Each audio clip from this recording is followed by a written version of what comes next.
উপস্থিত আছেন আপনাদের প্রিয় নেতা, এই এলাকায় দীর্ঘদিন যিনি রাজনীতি করছেন, আপনাদেরকে নিয়ে একসঙ্গে আমরা জেল খেটেছি। জেলের দিনগুলো মনে হলে জামানবের কথা খুব মনে হয়, কারণ আমি দেখেছি তিনি জেলখানায় থেকেও বিশেষ করে এই এলাকার অঞ্চলের মানুষের জন্য, সবার জন্য করার চেষ্টা করেছেন। এই এলাকার মানুষের জন্য যখনই শুনছে গুলশান বনানী বাসানটেকের কোন নেতাকর্মী গ্রেফতার হয়েছে, আমি দেখেছি সে তিনতলায় আমরা থাকতাম, সেখান থেকে দৌড়ে নেমে যায়, আমি কোথায় যাচ্ছেন, কবে আমাদের এলাকার একজন নেতা আসছে। তো যাই হোক, আপনাদের সেই নেতা কামাল জামাল আহমেদ উপস্থিত আছেন। আমাদের আরেক সহযোদ্ধা জাতীয় যুবদল আমার সাথে দীর্ঘদিন করেছে, ঢাকা মহানগর অন্যতম সদস্য শফিকুল ইসলাম শাহিন উপস্থিত আছেন। আমাদের আরেক নেতা গুলশানের সাবেক সভাপতি, মহানগরের উত্তরের অন্যতম সদস্য জনাব ফারুক ভাই উপস্থিত আছেন। দীর্ঘদিন আমরা একসঙ্গে রাজনীতি করে আজকে আমি বিএনপিতে ঢুকেছি। আমার সেই সহযোদ্ধা বগুড়া জেলা বিএনপি যুবদলের সাবেক সাধারণ সম্পাদক, অত্যন্ত পরিশ্রমী এবং সবসময় যিনি আমাদের পার্টির ভারপ্রাপ্ত চেয়ারম্যান জনাব তারেক রহমানের নির্দেশনা মেনে চলতেন, আমাদের সেই সহযোদ্ধা জনাব আপেল মাহমুদ উপস্থিত আছেন। গুলশানের ভারপ্রাপ্ত আহ্বায়ক, দীর্ঘদিন আমি যাকে দিয়ে অনেক কাজ করিয়েছি, আমি বলতে পার্টি, আমি যেহেতু নেতৃত্বে ছিলাম, আমার সাথে একসঙ্গে কাজ করেছে আমাদের সেই মামুন, আরেক সহযোদ্ধা শাহজাহান।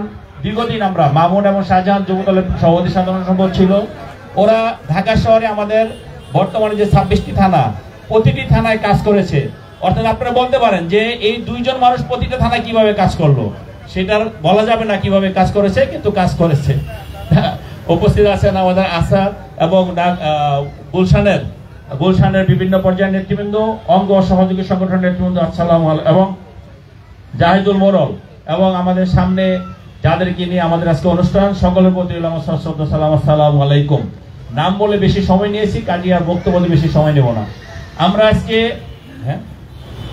ওয়াসিম সাধারণ সম্পাদক ওয়াসিম আমাদের এই ওয়ার্ডের, তো আমরা বলতে চাই আমরা যার শাহাদাত বার্ষিকীর জন্য আমরা একত্রিত হয়েছি তার সম্বন্ধে বলতে গেলে অনেক সময় লাগবে। উনি প্রথমত বাংলাদেশ প্রথম রাষ্ট্রপতি, এই দেশ স্বাধীনতার ব্যাপারে তিনি বাংলাদেশের স্বাধীনতা ঘোষণা করেছেন, সশরীরে যুদ্ধ করেছেন, জেট ফোর্সের অধিনায়ক ছিলেন। তার পরবর্তীতে যখন একটি সিপাহী জনতা বিপ্লবের মাধ্যমে 7ই নভেম্বর এই দেশকে আবার দ্বিতীয়বার রক্ষা করেছেন, দেশের স্বাধীনতা সার্বভৌমত্ব রক্ষা করেছেন, এবং পরবর্তীতে 1979 সালে 78 সালে যখন তিনি আবার বাংলাদেশের রাষ্ট্রীয় ক্ষমতায় আসলেন প্রেসিডেন্ট হয়ে, তারপরে মাত্র 3 বছর, সেই 3 বছরে বাংলাদেশের যে উন্নয়ন হয়েছে, বাংলাদেশ যে জায়গায় গিয়েছে, পরবর্তী সরকারগুলো বিএনপি ব্যতীত সেই পরবর্তী সরকারগুলো সেই ধারাবাহিকতা রক্ষা করে নেই। আবার পরবর্তী যখন দেশনেত্রী বেগম খালেদা জিয়া 91-তে আবার ক্ষমতায় আসলেন, তখন সেই জিয়াউর রহমানের আদর্শ বাস্তবায়ন করার জন্য 19 দফার ভিত্তিতে রাষ্ট্র পরিচালনা করে বাংলাদেশকে এগিয়ে নিয়ে গিয়েছিলেন। কিন্তু তার পরবর্তীতে আপনারা দেখেছেন আবার সেই স্বৈরাচার এসেছে, ফেসিবাদ এসেছে। ফেসিবাদ গত 16-17 বছরে বাংলাদেশটাকে কোন পর্যায়ে নিয়ে গেছে, এখানে অর্থনীতিতে ধ্বংস করেছে, দুর্নীতিতে চ্যাম্পিয়ন করেছে, এবং দেশের মানুষের মানবিক যে সেবা, সেই সেবা থেকে দেশের মানুষ বঞ্চিত হয়েছে।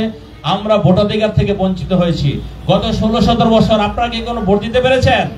এই যে ভোটের নামে যে তামাশা করা হয়েছে, সেই তামাশায় আমরা বিপর্যস্ত, যার কারণে আমরা এই যে একটি সফল আন্দোলন করলাম আমাদের পার্টির ভারপ্রাপ্ত চেয়ারম্যান জনাব তারেক রহমানের নেতৃত্বে, জুলাই আগস্টে যে আন্দোলন হয়েছে ছাত্র জনতার নেতৃত্বে, তারেক রহমানের নেতৃত্বে, সেই আন্দোলনে আমরা সফল হয়েছি।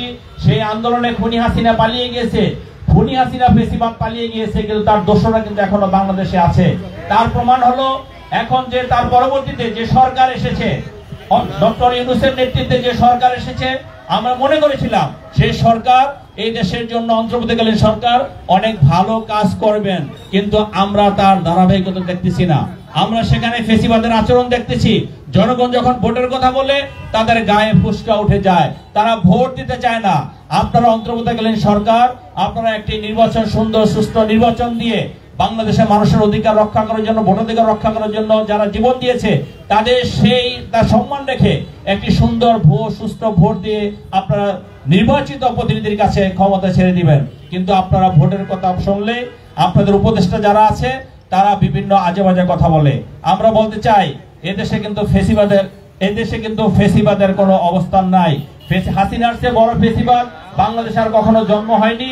ইনশাআল্লাহ বিএনপির একজন কর্মী বেঁচে থাকতো সেই ফেসিবাদের আর উত্থান হতে দিবে না ইনশাআল্লাহ। এবং আমাদের পার্টির ভারপ্রাপ্ত চেয়ারম্যান জনাব তারেক রহমান যে কথাটা বলছেন যে ডিসেম্বরের মধ্যে নির্বাচন সম্ভব এবং ডিসেম্বরের মধ্যে নির্বাচন হতে হবে, আমরা জানি নির্বাচন সংক্রান্ত কিছু সংস্কার হয়তো থাকতে পারে। সেই সংস্কার আপনারা দেখেছেন 31 দফার মাধ্যমে বিএনপি কি সংস্কারের প্রস্তাব দিয়েছে, সেই সংস্কার ইনশাআল্লাহ বাস্তবায়ন করবে। তা আমরা বলতে চাই নির্বাচন সংক্রান্ত যে সমস্ত সংস্কারগুলো দরকার সেগুলো সংস্কার করে অনতিবিলম্বে নির্বাচন দিয়ে বাংলাদেশের মানুষের জনগণের অধিকার জনগণের কাছে ফিরিয়ে দিবেন, এই আহ্বান জানিয়ে আজকে এই স্বল্প সময়ের জন্য যারা উপস্থিত হয়েছেন সকলকে ধন্যবাদ জানিয়ে আজকের মতো বিদায় নিচ্ছি। আল্লাহ হাফেজ। বাংলাদেশ জিন্দাবাদ, জাতীয় দল জিন্দাবাদ, শহীদ রাষ্ট্রপতি জিয়া রহমান অমর হোক, দেশনেত্রী বেগম খালেদা জিয়া দীর্ঘজীবী হোক, তারুণ্যের অহংকার তারেক রহমান জিন্দাবাদ, গুলশান থানা জিন্দাবাদ। সকলকে ধন্যবাদ। আসসালামু আলাইকুম।